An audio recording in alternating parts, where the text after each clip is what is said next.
Janet with Try It Like It Create It, and today we're going to do a little ink smooshing, this time using Lisa Horton Crafts premium dye-based matte blending ink. And I've got Cobblestone, Tranquil Waters, and Surf's Up.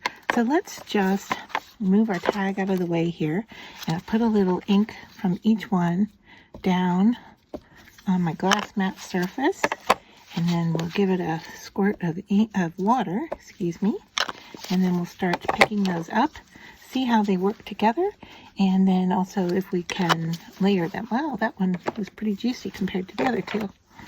All right, so I'm wearing gloves. These are water-based. You don't need to wear gloves at all for this process. I'm doing this because I have an appointment to go to, and I don't want to go with inked up hands.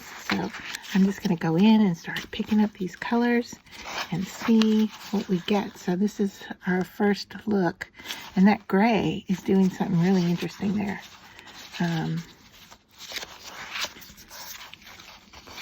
So yeah, you can get some more gray activity in the front here. Gonna pick up what we have. Guess we have more of this Surf's Up than anything else. All right. So, oh, and I'm seeing a little sparkliness happening. I'm not sure where that's coming from. If that was, I did recently clean my mat, so I know what it is. I did a spray test of her sparkle sprays, and that's what we're picking up here from my desktop. So it's not in the ink itself. If you see a sparkle, it is not in the matte ink at all. So I'm going to dry this and then come back. All right, so here is the dried tag, and like I said, don't pay attention to the sparkle because that's from a different product. But I decided that we had a lot of the Surf Up on here, and I want to get some more of the Cobblestone and some more of the Tranquil Water. So I'm just going to push down again on my glass mat with both of them, give them a spritz of water, and that blue is not a lot different, so I don't know if that's going to make much difference for us. But let's go into the gray first and see if we can get some more on here. So yeah, we are getting some more pickup, and the colors are layering on top of each other. So now I'm going to go into the blue in the middle here, see how we do. Try to get some of these white areas filled in.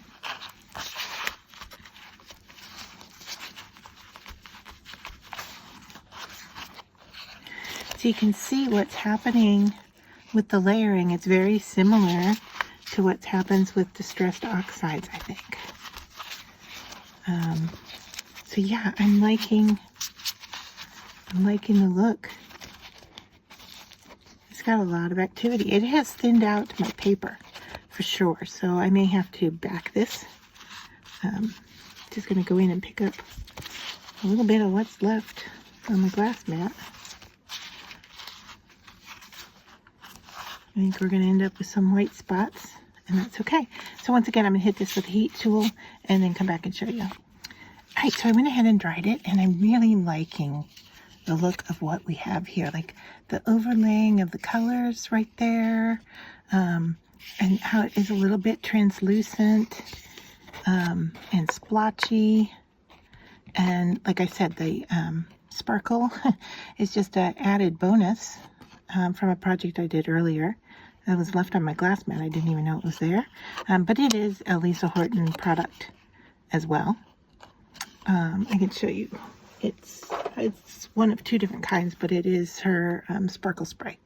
So I had some on my glass mat, obviously, and it got picked up with this. But the layering of the color and the depth that it's created, this is really sweet. And I'm not sure that there's much I want to do to it, but I do know I want to back it with another piece of cardstock because, one, the colors bled through, and two, it really needs to be thicker.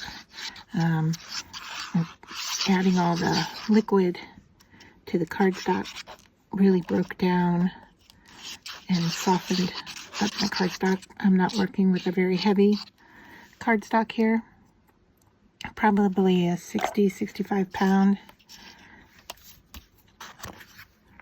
So I'm just going to line up the corners here to save me on some cutting if I can. And then we'll push down, give it a good press. And then I will trim that out.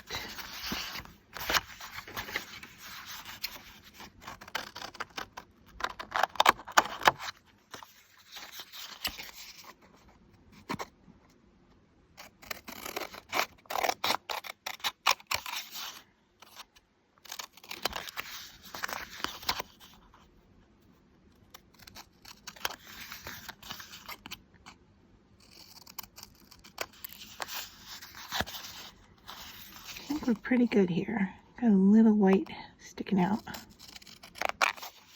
on that edge, and the white at the top is definitely on the tag originally. I'm going to go around the edges and ink those.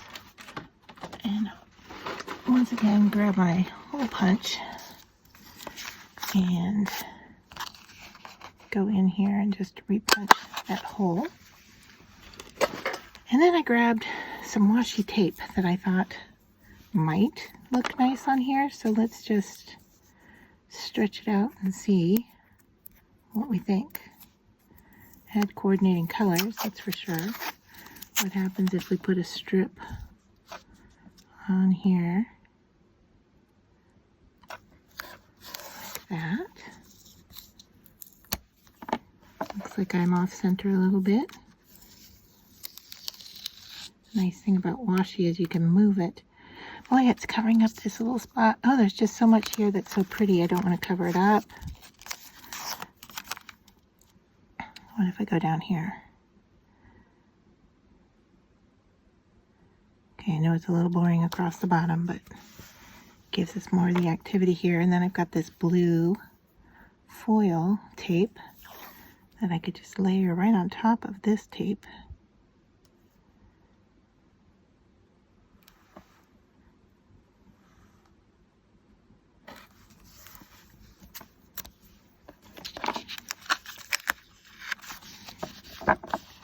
Cut those off and see what we think. The nice thing about washi tape is I can remove it because it's a lightweight. So there. A little bit I could add. I don't really want to cover anything else up though. Do I like the look of that? Let's see. I don't think it needs it. I don't know that it needed this either. All right, so now to go around the edge, do we want blue or gray?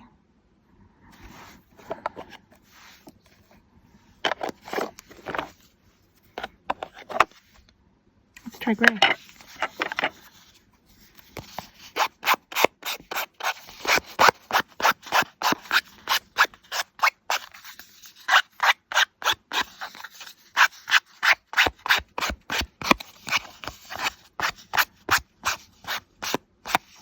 And I'm just giving it a little bit more extra at the bottom to, there are some like raised areas here that have a little bit of texture to them, like where it was folded. So I'm just kind of hitting those with the gray, just to give it a little bit more. So there we go. I'm going to call that finished for this week. Let me know what you think.